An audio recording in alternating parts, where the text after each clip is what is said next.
छोटी जी फार्मिंग का काम स्टार्ट करना है। तो पहले मेरे को है तकरीबन 11 चूजे 12 लै एक विच मर गया। तो अलहमदुलिल्लाह जी अलहमदुलिल्लाह कल थोड़े भाई ने चूजे फिर बाय किते, कितने चूजे बाय कितने कितने दे मिले तो केड़ी नंबर फीड पाँदा पे मुकम्मल डिटेल इंशाल्लाह तुम इस वीडियो च मिल सी। इस टाइम 1 महीने का हो गया मेरे को जिस टाइम शिफ्ट हुआ है। कल मैं भाई को सारा पूछा ए ग्रेड सारा चूजा ए ग्रेड है, बी ग्रेड नहीं ना सी ग्रेड, ए ग्रेड सारा चूजा है। उस पहले नहीं नॉलेज आई लेकिन जो कल चूजा लिया सारा माशाल्लाह ए ग्रेड निकला है। बिस्मिल्लाहिर्रहमानिर्रहीम अस्सलाम वालेकुम, की हाल है जी? तबीयत से ठीक है? मैं जी थोड़ा भाई जुनेद पेंडू, तुसी मैंने पैना जी यूट्यूब चैनल जुनेद पेंडू विलो। तो काफ़ी अरसे तो बाद साई वीडियो बनाने का टाइम शाम मिल गया। थोड़े भाई ने एक निक्का जिहा कारोबार ते बिजनेस शुरू किया है। मैं चलो आधे दोस्तों भी शेयर करा। गर्मी का मौसम है, तुसी भी कर सकते हैं, कोई एडा इशू नहीं है। तो पहले भाई राशदुर की तरफ आया हुआ, उस समय अपना पीटर चला खड़ा है। तो अज आप तड़ा की 1.5 किला तो इतने बीजनी ज्वार। तो मैं चलो तुम ये भी शेयर करने हैं। तो अजाना भी हो गए, नमाज भी अदा करनी है। क्या तुम दसना बिजनेस केड़ा है, इंशाल्लाह मुकम्मल डिटेल मिल सी। बड़ा अच्छा बिजनेस है, सर्दी में अच्छा खासा प्रॉफिट होने वाला है। गर्मी में भी प्रॉफिट हो सी लेकिन सर्दी उस भी दुगना प्रॉफिट है। चलने भाई राशदुर को एक बार मुँह धोने, गर्मी बड़ी बेलाल मुँह धो तो वजू करते पहले चल नमाज अदा करने, फिर तुम अगे डिटेल देने हैं कि बिजनेस शुरू किया की नहीं किया। चलो जी। अच्छा जी साड़ी तड़क हो गई है मुकम्मल। तो असी चले हैं घर नूं। भाई हनीफ तेल ले जाता है कई शे। तो हुण पानी लगा खड़ा है भाई यासिन बने, भाई यासिन लाई खड़ा पट्ठे नूं पानी बरसीन। ते नाले दे ज्वार शुआर भी बीजदा भी है। अजकल साढ़े इलाके में ना ज़रा तड़क शुरू कर दी बंद ने। तड़क इस वास्ते कि अगों तिड़ी छिड़ी बीज सन या दाई ला सन हो सकता जिवें भाई यासिन साहब। यासिन की बीजा ये? अच्छा ज्वार ते फलियां, फलियां की है? अच्छा जंतर तो जवार भाई यासिन ने बीजी है। 20-60 ले आए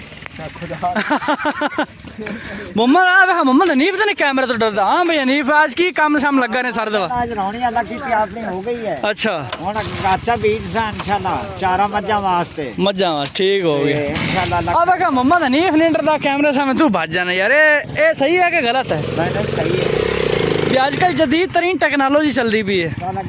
अला तू बस लै चलो मैं आ जाना थोड़ा मगर नहीं बंद नहीं यार तो यार चलो मुड़ जाओ पहुंचो। वाले भी आप 4 किले इस बारी खाली छड़े हुए हैं क्योंकि पिछले साल बिग लॉस हो गया, काफ़ी सारा तिड़ी ने कर दिता लॉस। तो इस वजह तो इस बार ना आप तिड़ी बीजते पे ना दाही बीजते पे।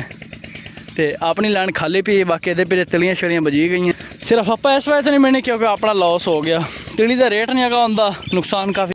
हूँ मैं तेन वादा मतलब है जो बिजनेस करता पे कारोबार करता पे, हूँ तेन मैं शेयर करना। तो नमाज का भी टाइम थोड़ा रह गया। आप जी अजकल करते पे चूज़ियां का कारोबार। चूज़े लाए हुए हैं जिन्हों में तकरीबन सैट बना हा उस टाइम 2800 रुपये का। तो ये 13 चूज़े है, 13 चूज़े मिस्री गोल्डन चूज़े लाए हुए हैं। 13 लाए हैं जिन्हें 2 मार गए, चाली बाकी आ फिर दिन सही कुछ आ फिर दिन कुछ लकड़ा के थले है। तो सारा दे बस इवें गुजार दें। आ लकड़ा पईयां बाकी कुछ जो दूसरी साइड से पईयां। तो ये चूज़े बस खुला आधा खाना छाना फिर दिन। तो इंशाल्लाह ना बैकम कुछ दिन तो बाद होर भी नाल चूज़े लै छड़ने हैं इंशाल्लाह। तो बाकी इन्होंने मैं जो पाँदा पियाँ फीड वो भी तुहानूं विखाना की फीड पाँदा पियाँ। चूज़े बस वेखते हैं हुशार हो गए। तो इन्होंने अजकल मैं 1-2 कतरे भी पिलांदा पियाँ। कतरे तो इस्तेमाल करते पे असी जी पोली NX ये इस्तेमाल नाल करते पे पानी डेली जिस टाइम पानी पीते वो नाल पिवाते पे। तो इतने हुशार चलाक माशाल्लाह हैं, पोश पकड़ जाते हैं चूज़ा इन्हें। बाकी इन फीड की तुम गल करा, फीड जी पई एक चूज़ा बाहर निकल गया पहले घरे ले आवा मतलब बाहर नुकसान ना करे या कोई कुत्ता शुत्ता ना पकड़ ले। तो जो साडा कुत्ता है उस पिया आ भी है लेकिन इन नुकसान कितने नहीं किया चूज़े फिर बाहर अंदर लै आइए। अच्छा 2 चूज़े आ बाहर फिरते हैं, इन्होंने घरे लै चलना। आओ पीटर बंद किया भाई और समान इतने रखते जाते काफ़ी शरारती होना अगे अगे नोड़। आ इन्हों के सारा रहन सहन है सारे दीवार इन्होंने थले सर दर बहते उस बाद अपना कुत्ता भी है, ये भी नुकसान नहीं करता। सारी दीवार कुछ इतने बह जाते हैं। इस तो बाद एक चूज़ा अपना फिरदा है इस साइड अपने ओ थले खड़ा गोंजा चूज़ा। ये सारे नाल ज़्यादा शरारती गोंजा चूज़ा है। तो उन्होंने ही थोड़ा भी लॉग नहीं है गोंजा चूज़ा। ये आओ खड़ा हूँ मतीरा खाधी है। तो इंशाल्लाह जिस टाइम दूसरे चूज़े लैंदे ना वो इंशाल्लाह वो भी थोड़े नाल शेयर करसा जरूर। बाकी हुशार चलाक चूज़े ने वेख लो, बड़े हुशार चलाक हैं। तो जेदे भी चूज़े लैंदे या कितने वाली मेरा होर फीडबैक तो काफ़ी है, होर काफ़ी चूज़े बनावा रोज़ाना इंशाल्लाह थोड़े नाल सीन शेयर किया करसा।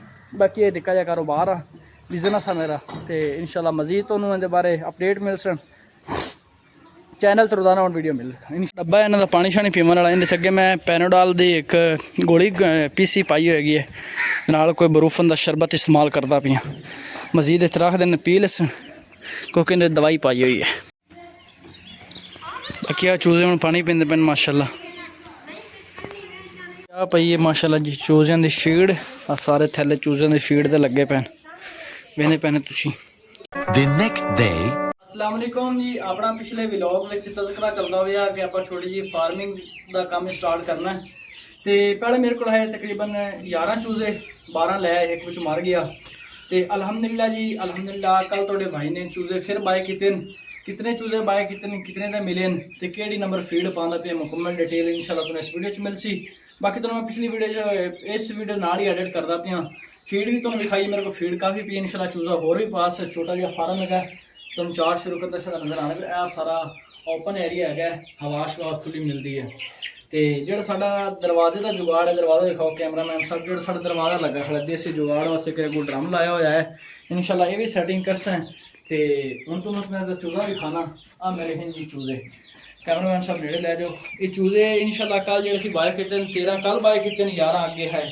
टोटल अजकल फार्मिंग से जो चूज़ा पै गया वो इधर बनाओ टोटल जो चूज़ा पा रहे हैं वो हो गया जी 24 चूज़े इंशाल्लाह 3 तो 4 सैट वाली होर भी पास है 25-26 का होर प्रोग्राम है हो सकता है 25 तो स्टार्ट करिए सैटअप साड़ा बन जाए हो सकता है 50 चूज़ा कर लिए जितना भी इंशाल्लाह होया तो मुकम्मल डिटेल दिता कर फीड नंबर असीं इन्होंने पा दे पे एक 14 तो बाद फिर इंशाल्लाह शिफ्ट हो अगर 4 ते फिर अगे वेख सकते फीड असीं हो सकता आदि आप ही ना तैयार कर लीए कोई नवी स्किल लाते बाकी ये छोटे भाई ने छोटा जिहा झूला शूला बनाया जेडे इस फार्म में हैंडल करने वाला है इस फार्म में सारा हैंडल करने वाला भाई है जितना टोटल खर्चा उसी फीड का मुकम्मल इंशाल्लाह कापी बनानी लिखा भी कर डेली बेस थोड़ा ना वीडियो में शेयर किया कर इतना चूज़ा पाओ तो इतना प्रॉफिट है इतना पास हो इतना प्रॉफिट है तो इंशाल्लाह फार्मिंग का काम स्टार्ट कर दिता है तो जी भाइयों ने दुआ भी करनी है ये जो फार्मिंग करते हैं भाई उन्होंने वास्ते लव यू है बड़ा अच्छा काम है काम करो मेहनत करो आदि तो अज दे भाई ने छोटा जिहा झूला बनाया चूजे के उत्ते बैठते छेड़ा छेड़ा करसन वो भी उधर लकड़ ला गया कर बाकी इन्हों का देसी पानी का भी जुगाड़ किया है तो फीडर भी इन्होंने लियाने फीड वास्ते भी बर्तन लियाने इंशाल्लाह जल्दी कोई बेहतर इंतजाम करने हैं कल जो चूज़ा खरीदा है उसे खरीदा जी 3500 रुपये का 2500 रुपये का उस तो पहले चूज़ा खरीदा हुआ है टोटल बन गया 6,000 रुपये बन गया टोटल अज 6,000 का चूज़ा असीं ले लिया होर भी साडा है इंशाल्लाह चूज़ा खरीदण ते अज इन्हां दा फीड ते बर्तन शर्तन जो समान इंशाल्लाह वो भी लियास है बाकी उम्मीद करना तुहानूं छोटी जी वीडियो अच्छी लगी उसी फार्मिंग वाली चूज़े दोबारा विजिट करा यार कितने खूबसूरत बड़े बड़े चौके चूज़े लाए हुए हैं चेक करो सारे चूज़े बस डरते पे नहीं आते बस वापस तो इंशाल्लाह उम्मीद करना है तुम छोटा जिहा व्लॉग अच्छा लगा तो वीडियो लाइक कर लो चैनल को सब्सक्राइब कर लो मिलते हैं इंशाल्लाह नेक्स्ट वीडियो में तब तक के लिए अल्लाह हाफिज़ जितने भी चूजे हैं चूजे की उम्र है जी पूरा 30 दिन की उम्र है जिस टाइम 1 महीने का हो गया मेरे को जिस टाइम शिफ्ट हुआ है कल मैं भाई को सारा पूछा ए ग्रेड सारा चूज़ा ए ग्रेड है बी ग्रेड नहीं ना सी ग्रेड ए ग्रेड सारा चूज़ा है उस तो पहले नहीं नॉलेज आई लेकिन जो कल चूज़ा लिया सारा माशाल्लाह ए ग्रेड निकला है अब भाई माशाल्लाह चूज़े चलो